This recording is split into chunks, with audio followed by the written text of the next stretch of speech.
Bonjour à tous. Aujourd'hui, il fait beau, vous avez vu, le soleil brille, et c'est normal parce qu'on est le 11 novembre. Alors, quel rapport, me direz-vous, entre le soleil et le 11 novembre? Eh bien, au Portugal, tous les ans, autour du 11 novembre, nous avons le droit à un verão de São Martinho, à un été de São Martinho, de Saint-Martin. Et effectivement, normalement, tous les ans, autour de ce 11 novembre, nous avons le droit à un mini-été dans notre automne portugais. Et la tradition, la légende dit que ce mini-été est dû à Saint-Martin, à São Martinho, qui était un chevalier gaulois au IVe siècle. Et ce chevalier, un jour de grande tempête au milieu de l'automne, rentre chez lui. Il traverse des contrées pour rentrer chez lui. Et un mendiant lui demande de l'aide. Ce mendiant a froid, évidemment, parce qu'il pleut et il fait froid. Il a faim, il lui demande à manger, il lui demande de l'argent. Mais Saint-Martin, qui est en voyage depuis plusieurs jours, n'a rien à lui donner, n'a pas d'argent et n'a pas de nourriture à lui donner. Alors il décide de lui donner sa cape. En fait, il lui donne la moitié de sa cape, la moitié de son manteau qui lui tient chaud à lui, ce chevalier. Et donc, il enlève sa cape, il la coupe au milieu. Il en garde la moitié pour lui et il en donne la moitié à ce mendiant pour qu'il puisse se couvrir. Et à ce moment-là, un miracle se produit. Il arrête de pleuvoir, le ciel s'ouvre à nouveau au soleil et la chaleur revient.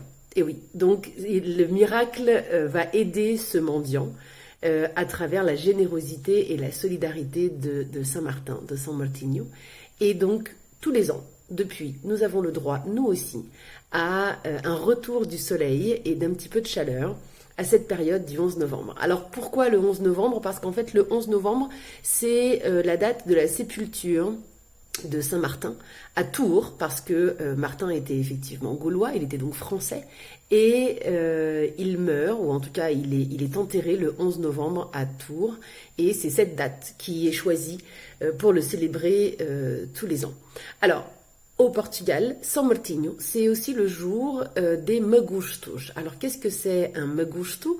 C'est une réunion entre amis ou entre parents, dans les écoles, très souvent, dans tous les lieux plus ou moins de convivialité, dans les lieux sociaux.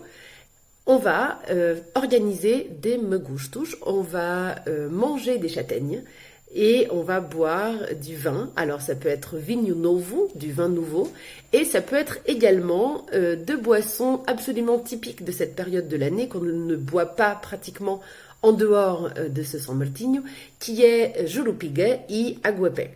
Alors, jurupiga, qu'est-ce que c'est? C'est une boisson qui est plus alcoolisée que le vin, parce qu'effectivement, elle consiste en une addition d'eau-de-vie au mou du raisin qui va arrêter la fermentation du vin.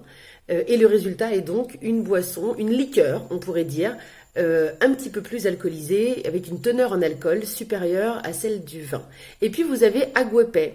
Aguapé, c'est une boisson qu'on ne boit pas partout au Portugal. Elle est plutôt typique du Ribatejo, donc de cette région qui est un petit peu à l'est de la région de Lisbonne, et puis au nord, dans le Minho et dans le Trás-os-Montes, et un petit peu dans le centre du pays, dans le centre-est. On va boire aguapé. Aguapé, c'est une boisson plutôt familiale. Sa commercialisation n'est pas complètement réglementée et du coup, c'est une boisson qu'on fabrique chez soi et qu'on boit après entre voisins et entre amis. Elle a moins d'alcool que le vin, moins d'alcool que la jurupiga, évidemment, parce qu'en fait, cette aguapé, elle est constituée, elle est fabriquée à partir d'eau, et d'eau de vie également, mais d'eau aussi, que l'on ajoute au marc du raisin. Voilà, donc c'est une boisson qui est plutôt légère, on va dire, au niveau de la teneur en alcool, et qu'on boit traditionnellement à cette période de l'année pour accompagner ces castanhas assadas, ces fameuses châtaignes que nous faisons griller au mois de novembre. À part le São Martinho, évidemment, le 11 novembre, c'est aussi la date où on célèbre dans beaucoup de pays européens l'armistice de 1918, C'est une date qu'on ne célèbre pas beaucoup au Portugal, il faut l'avouer. On en parle évidemment le 11 novembre, mais pour la plupart des Portugais, ce n'est pas logique, ou ce n'est pas une date commémorative de l'armistice. Le 11 novembre, c'est clairement le jour de São Martinho pour les Portugais.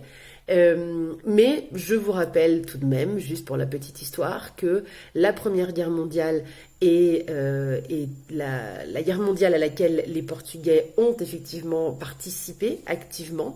Le Portugal ne prend pas part à la Seconde Guerre mondiale. Nous resterons un pays neutre pendant ce conflit mondial, mais nous prenons part à la Première Guerre mondiale, aux côtés des Alliés, évidemment, aux côtés de l'Angleterre principalement, qui est notre allié de toujours. Donc autour de 50 000 hommes participent à la Première Guerre mondiale en France. Et il y a une bataille qui est tristement connue dans l'histoire des Portugais, tristement marquante dans notre histoire du Portugal, parce que c'est une des batailles de notre histoire où nous perdons le plus d'hommes, où il y a le plus de morts et des prisonniers et des blessés, donc une bataille assez catastrophique pour nous. C'est la bataille de l'Alice, dans le nord de la France. Et d'ailleurs, cette bataille, qui a lieu en avril 1918, donne lieu au seul cimetière portugais sur le territoire français. Il s'appelle le cimetière portugais de Richebourg, qui est un cimetière dans lequel ont été enterrés tous ces soldats portugais qu'on n'a pas rapatriés et qui sont malheureusement décédés pendant la Première Guerre mondiale et qui sont restés sur le territoire français. Voilà. Donc je vous laisse sur une touche un peu plus sympathique. Je vous souhaite de vous régaler avec vos châtaignes aujourd'hui et attention à consommer avec modération la jerupiga. Bonne journée à vous.